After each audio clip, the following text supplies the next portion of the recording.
Kita awali dengan informasi pertama. Saudara, untuk menekan angka penyebaran COVID-19 di kampung atau desa, Tim Satuan Tugas Mitigasi Perubahan Perilaku Gampong Jeliki Banda Aceh terus melakukan edukasi dan sosialisasi protokol kesehatan. Aksi ini untuk mendukung upaya pemerintah meningkatkan kepatuhan warga dan tempat usaha terhadap protokol kesehatan.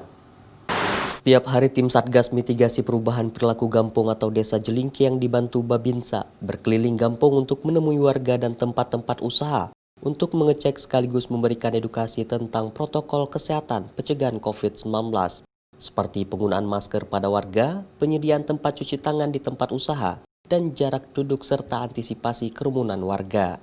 Satgas Mitigasi Perubahan Perilaku Gampong Jelingki terdiri dari unsur pemuda Gampong yang dibantu oleh Babinsa setempat, melakukan kewajiban untuk merubah perilaku masyarakat serta meningkatkan kepatuhan warga untuk menjalankan protokol kesehatan.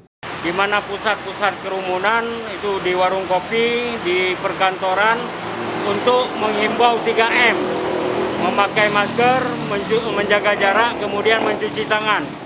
Di perkantoran itu kita suruh sediakan untuk tempat-tempat cuci tangan atau wastafel untuk mencuci tangan. Kemudian tetap kita himbau untuk menjaga jarak. Ini untuk perubahan perilaku ke depan.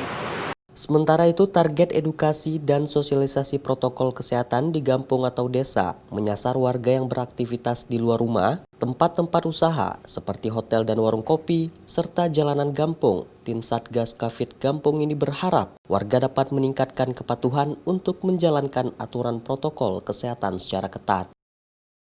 Mustajab, Kompas TV, Banda Aceh.